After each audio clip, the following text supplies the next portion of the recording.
সুশাসন প্রতিষ্ঠা ও লগ্নি ফেরতের নিশ্চয়তা না পেলে বিদেশিরা বিনিয়োগে আগ্রহী হবে না বলে মনে করেন অর্থনীতিবিদ মামুন রশিদ। তিনি বলেন, রোড শো, দূতাবাসের ডিনার পার্টি আর তথাকথিত আন্তর্জাতিক সংস্থার রিপোর্ট পড়ে বিদেশিরা কখনোই বিনিয়োগে আকৃষ্ট হয় না। রাজধানীর এফটিসিতে আয়োজিত অনুষ্ঠানে এসব কথা বলেন তিনি। ডিবেট ফর ডেমোক্রেসির চেয়ারম্যান হাসান আহমেদ চৌধুরী কিরণ বলেন, রাজনৈতিক স্থিতিশীলতা, চাঁদাবাজি বন্ধের পাশাপাশি নিরবিচ্ছিন্ন গ্যাস, বিদ্যুতের নিশ্চয়তা দিতে না পারলে ঘুরে দাঁড়াবে না শিল্প খাত। মিজান শাহজাহানের রিপোর্ট। আমলাতান্ত্রিক জটিলতায় বিদেশি বিনিয়োগের প্রধান অন্তরায় শীর্ষক এই ছায়া সংসদের আয়োজন করে ডিবেট ফর ডেমোক্রেসি।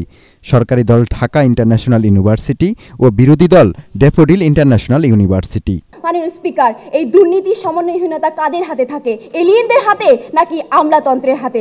আপনি বললেন যে হচ্ছে সৌদি আরবে আর কোমরা হচ্ছে দেয়ালে গেস করতে পারে না, স্যামসাং করতে পারে না। এই রিজন কখনো আমলাতান্ত্রিক জটিলতা ছিল না, এই রিজন ছিল সেই দেশের রাজনীতির সদিচ্ছা। ছায়া সংসদের স্পিকার হাসান আহমেদ চৌধুরী কিরণ আশা প্রকাশ করে বলেন, সংস্কারের পর গণতান্ত্রিক সরকার ক্ষমতায় এলে বিদেশি বিনিয়োগ বাড়বে। ডক্টর ইউনূসের নেতৃত্বে এখন যে অন্তর্বর্তীকালীন সরকার রয়েছে, সেই সরকার যে সংস্কার করে যাবে, পরবর্তীতে যে রাজনৈতিক সরকার জনগণের ভোটের মাধ্যমে নির্বাচিত হবে, তারা যদি সততার সাথে, তারা নেতৃত্বের সাথে আমলাতান্ত্রিকতা দূর করে, দুর্নীতি দূর করে তারা যদি আমাদের ফরেন বিনিয়োগকে আকৃষ্ট করতে পারে, তাহলে আমরা মালয়েশিয়া, সিঙ্গাপুর, ভিয়েতনামে হতে কিন্তু আমাদের বেশি দূর যেতে হবে না। অনুষ্ঠানে প্রধান অতিথি অর্থনীতিবিদ মামুন রশিদের অভিমত, আর্থিক খাতের নিয়ন্ত্রক সংস্থায় বসাতে হবে সৎ ও আন্তর্জাতিকভাবে গ্রহণযোগ্য ব্যক্তিকে। আমলাদের সরিয়ে বিতর্কিত শিক্ষককে বসিয়ে যে লাভ হয় না, এর উদাহরণ শিবলি রুবাইতুল ইসলাম। উনি পায়ে দেওয়ার রাজনীতিতে বিশ্বাস করতেন।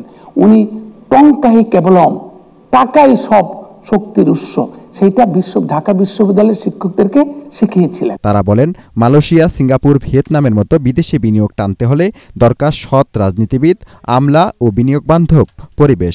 বিরাট একটা কাজ করে বিভিন্ন দেশে বিদেশি বিনিয়োগ আকর্ষণ করার জন্য সেই দেশের হোস্ট কান্ট্রির ব্যাংকিং ব্যবস্থা, আর্থিক খাতের গভীরতা, কিংবা ঋণ প্রাপ্তির সহজলভ্যতা, কিংবা ঋণের ক্ষেত্রে ঋণের সুদের হার। আজকে আমাদের শিল্প মালিকরা অভিযোগ করেছেন, আমি যখন গ্যাসের বিল দেই, গ্যাসের বিল ঠিকই দিচ্ছি, কিন্তু গ্যাসের পরিবর্তে আমার বাতাস আসছে। তিনি বলছেন, আমি বিল দিতে চাই, আপনি আমাকে গ্যাস দেন, বাতাস দিয়ে না। বড় বড় কয়েকজন ব্যবসায়ী, শিল্পপতি গাজীপুরের চোখের পানি ফেলেছেন, বলছে আমি চাঁদা দিতে দিতে অস্থির হয়ে গেছি, আমাকে বাঁচান, আমার শিল্প প্রতিষ্ঠানকে বাঁচান।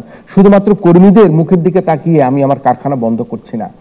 বিগত সময়ে গাজীপুরে যে চাঁদাবাজির কথা তিনি উল্লেখ করেছেন, আমরা ভবিষ্যতে যেন কোনো চাঁদাবাজি দেখতে চাই না। বিতর্ক প্রতিযোগিতায় হাড্ডাহাড্ডি লড়াই করে যৌথভাবে বিজয়ী হয় ঢাকা ইন্টারন্যাশনাল ইউনিভার্সিটি ও Daffodil international university. Mizan Shahjahan, ATN Bangla, Dhaka.